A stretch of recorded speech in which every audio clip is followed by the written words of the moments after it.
మాట్లాడదాం. నమస్తే అండి ఇద్దరికి. నమస్తే అండి. రామరెడ్డి గారు, సో డొనాల్డ్ ట్రంప్ అంతకుముందు మోడీ గారికి ట్రంప్కి మధ్య మంచి స్నేహ సంబంధాలు ఉన్నాయి. అండ్ భారత్కి అమెరికాకి మధ్య కూడా స్నేహపూర్వక వాతావరణం ఉంది. ఇద్దరం దోస్తులు మనం మాట్లాడిన సందర్భాలు చూసాం. కానీ ఇటీవల కాలంలో ట్రంప్ కొంత తన పంథా మార్చుకుంటూ భారత్ మీద నెగిటివ్ కామెంట్స్ అనుకోవాలో, విమర్శలు అనుకోవాలో, లేదు తన స్ట్రాటజీ అనుకోవాలో, దేనికి చేస్తున్నారో అని కొంత రకరకాల కామెంట్స్ చేస్తున్నారు. మొన్న పాకిస్తాన్ యుద్ధం అప్పుడు కూడా భారత్కి నేనే చెప్పాను, భారత్ మీద వాణిజ్య వ్యాపారాల గురించి మాట్లాడి ఒత్తిడి చేసి యుద్ధాన్ని నేనే ఆపానంటూ వ్యాఖ్యలు చేశారు. ఇప్పుడు మళ్ళీ అమెరికాకు సంబంధించిన యాపిల్ కంపెనీలు అక్కడే పెట్టాలి, భారత్కి వెళ్ళొద్దు, భారత్ తన అవసరాలు తను చూసుకుంటుంది అని చెప్పేసి మాట్లాడము. తర్వాత ఏవైతే సుంకాల గురించి కూడా భారత్ మొత్తం మీద, అంటే ఏవైతే అమెరికాకు పంపించే సరుకులు ఉంటాయో వాటన్నిటి మీద సుంకాలు ఎత్తేయడానికి భారత్ రెడీగా ఉంది, మాకు ప్రతిపాదనలు పంపింది అని ఇలా రకరకాల కామెంట్స్ ఇస్తూ వస్తున్నారు. ఏంటి ఆయనకి ఏంటి ప్రాబ్లం? అదే ఇప్పుడు అమెరికా అధ్యక్ష ఎన్నికల సమయంలో ఇటు రిపబ్లికన్ పార్టీ అటు డెమోక్రటిక్ పార్టీ ఉన్నప్పుడు డెమోక్రటిక్ పార్టీ రికార్డు చూస్తే ఏంటంటే జనరల్గా యాంటీ ఇండియా ఉంది ఎక్కువ. జనరల్గా రిపబ్లికన్ పార్టీ అందులో ట్రంప్ కొంచెం అప్పుడు ప్రో ఇండియా ఎక్కువ ఉండే. కాబట్టి మన దేశం ఏంటంటే లాంగ్ టర్మ్ మన దేశ ఇంట్రెస్ట్ కోసం, వీసాల కోసం కాదు పెట్టుకోకుండా దేశ లాంగ్ టర్మ్ ఇంట్రెస్ట్, అందులో యాంటీ చైనాగా ట్రంప్ ఫోకస్ అయ్యాడు. బైడెన్ అట్లా ఫోకస్ కాదు. కాబట్టి అది మన దేశం కోసం ట్రంప్ను కొంత సమర్థించాలన్న భావన కొంత పబ్లిక్ సోషల్ మీడియా ద్వారా జరిగింది.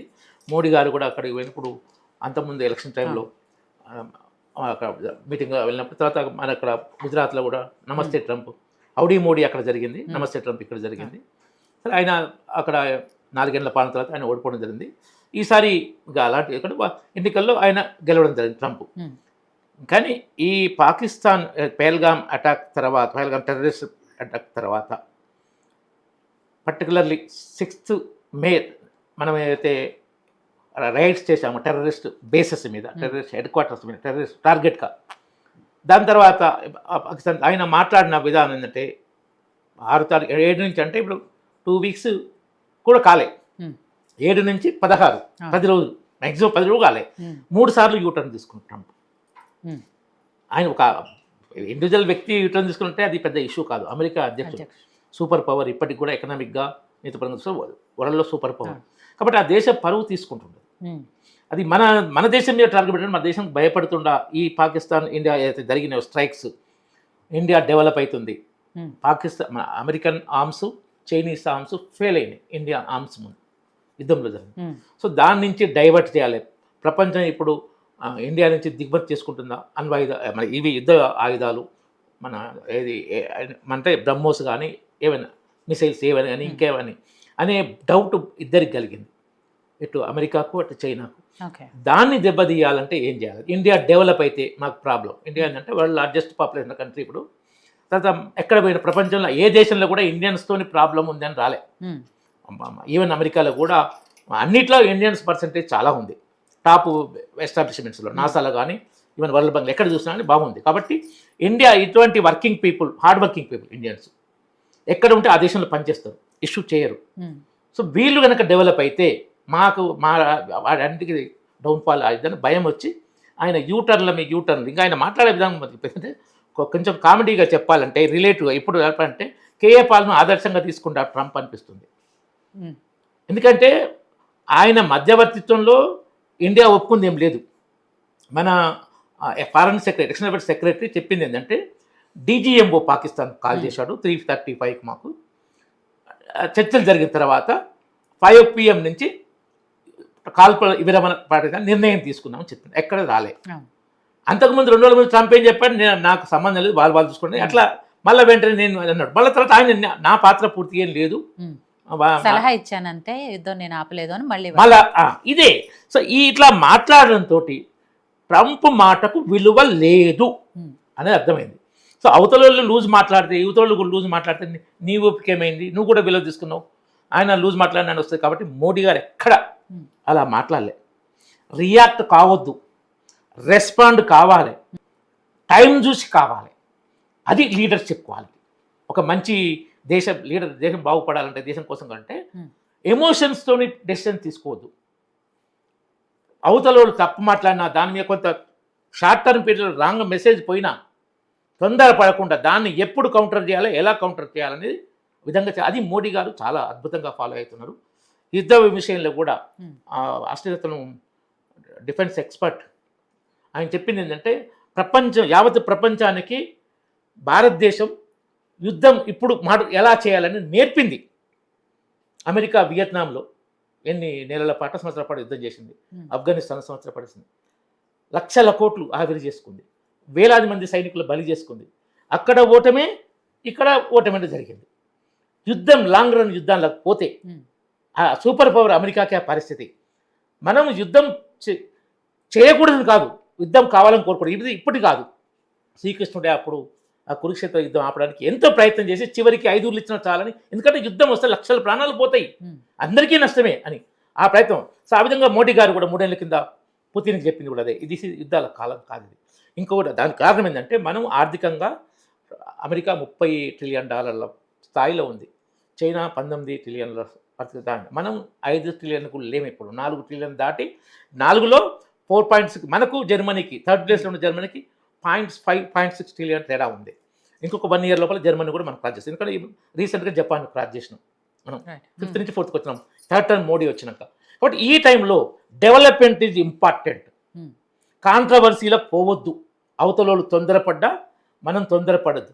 పాకిస్తాన్ ప్రైమ్ మినిస్టరు కాల్పుల విరమణ టైంలోనే పార్లమెంట్లో వచ్చే ముందే అక్కడ ఒప్పుకున్నాడు, మనకు ఏ ఒక్క అరబ్ కంట్రీ సపోర్ట్ రాలేదు, చైనా నమ్మిన చైనా కూడా రాలేదు, ఒక్క టర్కీ తప్ప రాలేదు. సో మనం వెనుక తగ్గుతున్నాం యుద్ధంలో, లేకుంటే శత్రువు మనల్ని కబ్జా చేస్తాడని పార్లమెంట్లో ప్రకటించాడు. మనం వెనుక తగ్గుతున్నాం. తర్వాత కాల్పుల విరమణ, ఇక తర్వాత అయిపోయినాక మేము గెలిచామని చెప్పుకుంటే అది కేపాలు చెప్పుకుని ఉంటుంది, అబద్ధాలు, పచ్చి అబద్ధాలు. తర్వాత వరల్డ్లో కొంత పవర్ఫుల్ మీడియా కూడా ఈ ఇండియా విజయాన్ని మోడీ నాయకత్వం జీర్ణించుకోలేక వాళ్ళు కూడా S-400 డ్యామేజ్ అయినాయి, రఫేల్ జెట్స్ కూల్చేసింది పాకిస్తాన్ ప్రచారం చేసింది ప్రామినెంట్ మీడియా. అది తప్పని కూడా తర్వాత జరిగింది, విజయాలు తెలిసిపోయినాయి. సో ఈ విధంగా ఏంటంటే ఇప్పుడు మన దేశం మనకు చెప్పాలంటే మన భారతీయ దాంట్లో కొన్ని బస్తిర్కమంటారు చూడండి, బస్తిర్కమైన పదం వంతులు, అవతలోడు బాగుపడితే ఓర్వలేకపోతున్నాం. ఇప్పుడు ఇండియా డెవలప్ కావడం కొంతమందికి బస్తిర్క కళ్ళల్లో నిప్పులు పోసుకున్నట్టు జరుగుతుంది, దాంతో ప్రాబ్లమ్స్ చాలా వస్తాయి. ఇప్పుడు అపార్ట్మెంట్ ఒక బిల్డింగ్ కట్టాలంటే చుట్టూ కవర్ చేసి కట్టుకుంటారు, ఎందుకంటే చెడ్డ చూపు పడకూడదని. ఇప్పుడు మనకు పాకిస్తాన్ మనకు బయట పవర్ఫుల్ దేశంతో కొంచెం ఇబ్బంది వస్తుంది. యాపిల్ విషయంలో ఆయన కామెంట్లు కూడా ఆ విధంగానే ఉన్నాయి. సో ట్రంప్ అన్నడనే వచ్చే ఆగడం ఎక్కువ ఆగాయి, కొద్దిగా అంటే 1-2% ఆగుతాయేమో కానీ అవి తర్వాత మళ్ళీ 20% ఎక్కువ వస్తాయి. ఇప్పుడు ఆగినాయి కూడా, ఎందుకంటే మన దేశంలో ఆర్థిక పరిస్థితి ఫాస్టెస్ట్ గ్రోయింగ్ లార్జ్ ఎకానమీలో ఫాస్టెస్ట్ గ్రోయింగ్, మంచి అన్నీ ఉన్నాయి. Man power, cheap man power ఉంది, గుడ్ అడ్మినిస్ట్రేషన్ ఉంది, నీకు గవర్నమెంట్ ఏది కావాలన్నా ప్రాబ్లం లేదు, ఇంతకుముందు లేదు. కాబట్టి ఈ పరిస్థితులు వస్తుంటే అందుకే భయమై యాపిల్ పెట్టొద్దనే పరిస్థితి అమెరికా అధ్యక్షుడు చెప్పే స్థాయికి వచ్చిందంటే భారత్ ఎలా ఎకనామిక్ డెవలప్మెంట్లో ప్రయారిటీ ఇస్తుందో వాళ్ళకు ఎలా భయం అవుతుందో ఆ విధంగా మనం చూడాలి, ఆ విధంగా అర్థం చేసుకోవాలి. ఇప్పుడు 18కు ఈ కాల్పుల విరమణ టైం అయిపోతుంది, 18th వరకు ఎక్స్టెండ్ అయింది. తర్వాత ఏం జరుగుతుందంటే మోడీ గారు అన్ని ఆలోచించే నిర్ణయాలు తీసుకుంటారు. తర్వాత ఈ యుద్ధం ఎందుకు ఆపారు, పీఓకం చేయాలంటే ఒక ఆర్మీ జనరల్ చీఫ్ కూడా, తర్వాత ఈవెన్ లోక్సత్తా జయప్రకాష్ ఆయన కూడా చెప్పిండు, యుద్ధం కోరుకునేది కాదు, ఎంతవరకు చేయాలని. అది ఇంకా చెప్పాను మన దాన్ని క్రికెట్ మ్యాచ్లో టెస్ట్ మ్యాచ్ లాగా 5-6 రోజులు, సిరీస్ లాగా 5-6 టెస్ట్ మ్యాచ్లో లాగా కాకుండా సూపర్ ఓవర్లో మ్యాచ్ రిజల్ట్ వచ్చేటట్టు ఇండియా యుద్ధం చేసింది, అలా ఉండాలి. అక్కడ పాకిస్తాన్ ఇప్పుడు మనకు ఎదురు తిరిగే ప్రశ్న లేదు. ఇప్పుడు మోడీ గారు వార్నింగ్ ఇచ్చిందంటే మా దగ్గర న్యూక్లియర్ అవి ఉన్నాయని బెదిరించే పరిస్థితి మీకు లేదన్నాడు. దానికి కౌంటర్ ఇవ్వలేకపోయారు, చెప్పుకోలేరు మా దగ్గర న్యూక్లియర్స్ ఉన్నాయి. ఇంతకుముందు ఎంత బెదిరించారు, మీ ఊపిరిని ఆపేస్తాం, మీరు సింధు జలాలు ఆపేస్తా అన్నారు. ఎక్కడ పోయిండు ఆ ఆర్మీ చీఫ్, ఎక్కడ పోయిండు ఆఫీస్ అయ్యేది, ఎక్కడ పోయిండు ఇంకో ఆయన, వీళ్ళు ఎక్కడ పోయిండు, వీళ్ళు అడ్రస్ లేదు ఇప్పుడు. కాబట్టి ఇప్పుడు ఏంటంటే భారత్ యావత్ ప్రపంచానికి ముఖ్యంగా పాకిస్తాన్కు తన శక్తి ఏందో చూపించింది, తన పద్ధతి ఏందో. ఎక్కడ సివిలియన్స్ టార్గెట్ చేయలే, ఎక్కడ ఎకానమీని కూడా టార్గెట్ చేయలే. First terrorist, next air bases, వాళ్ళు మన మీద దాడి చేశారు. కాబట్టి వాళ్ళు చేసిన దాన్ని 100% అది సివిలియన్స్ మీద అక్కడ కారణాలు చేసిన అది కష్టం అన్నీ ఆపడం. కానీ మన మెయిన్ బేసిక్ ఎయిర్ బేసెస్ కానీ మన డిఫెన్స్ కానీ వీటన్నిటి మీద మన మెయిన్ సిటీస్ కానీ సేవ్ చేసుకుంది. అక్కడ ఏది కాశ్మీర్ నుంచి గుజరాత్ వరకు వాళ్ళు ఎక్కడ ట్రై చేసినా వాళ్ళకి మాత్రం అవే టార్గెట్ చేసి ఇది విధానం, ఇది భారత్, ఇది భారత్ సామర్థ్యం, ఇది భారత్ ఆలోచన తెలియజెప్పారు. సో కొంతమంది ఎమోషన్లో మీడియాలో ఒక ఛానల్లో వచ్చింది, పేరు చెప్తే చెప్పండి, నేను చెప్తే ఇప్పుడు టాప్ ఛానల్ తెలుగులో ఏంటంటే మనం కరాచీ నౌకాశ్రయం మీద బాంబు దాడి జరుగుతున్నట్టు బాంబులు పేలింది. అది జరిగింది నూర్ఖాన్ బేస్ మీద నేను దాన్ని చూపించాడు. ఈ టీఆర్పీ రేటింగ్ కాంపిటీషన్లో తప్పుడు ఎమోషన్స్ వచ్చి మనం గెలుస్తున్నాం కాబట్టి ఇంకా యుద్ధం చేయాలని పబ్లిక్లో వచ్చింది 3. జనరల్ పబ్లిక్ కొంచెం గాలివాటంలో పోతారు. దీనికి చెప్పాలంటే బెక్స్ జూలియస్ సీజర్ చనిపోయినప్పుడు బ్రూటస్ మాట్లాడింది కదా, బ్రూటస్ నాకు జూలియస్ సీజర్ ఫ్రెండ్, అయినా మీకోసం నేను చంపినంటే అందరు నమ్మి సపోర్ట్ కొట్టారు వాడు. తర్వాత ఆయన ఫ్రెండ్ వచ్చి ఈ జూలియస్ సీజర్ ఎంత మంచి పని చేశాడు, వీడు ఎటువంటి దుర్మార్గం చేసినా అప్పుడు బాగా రివర్స్ అయింది. జనరల్ పబ్లిక్ ఉన్న సిచ్యువేషన్లో బెండ్ అవుతారు, అది సహజం, కానీ తప్పదు. కొద్ది కాలం తర్వాత వాళ్ళు అర్థం చేసుకుంటారు. ఇప్పుడు ఇండియాలో ఈ పరిస్థితి కూడా అదే, అందరూ అర్థం చేసుకుంటారు. ఇందులో కొంతమంది తొందరపడి తప్పుడు మాటలు మాట్లాడుతున్నారు, అది తప్పు. వాళ్ళు మాట్లాడినా, మా బీజేపీలో ఒకరిద్దరు మాట్లాడినా తప్పే అది. అటువంటి మాట్లాడకూడదు. ఈ దేశం విషయం, రాజకీయాలు చేసే విషయం కాదు అది. మనతో పాటు డిబేట్లో జాయిన్ అయ్యారు సీనియర్ రాజకీయ విశ్లేషకులు కోటేశ్వరరావు గారు, తనతో కూడా మాట్లాడదాం. కోటేశ్వరరావు గారు నమస్తే అండి. నమస్తే, చెప్పండి. కోటేశ్వర గారు, మీతో మాట్లాడే ముందు కాంగ్రెస్ నాయకులతో మాట్లాడిన తర్వాత మీ దగ్గరకు వస్తాను. రైట్. సో కార్తిక్ గారు, ఏదైతే ట్రంప్ వ్యాఖ్యల గురించి మనం మాట్లాడుతున్నామో, సరే ఈ పాకిస్తాను ఇండియాకు సంబంధించిన యుద్ధంలో కూడా తను 3 సార్లు మాట మారుస్తూ వచ్చారు, కాబట్టి ఆ మాటల్ని మనము పరిగణలోకి తీసుకోవాల్సిన అవసరం లేదు అనేది. At the same time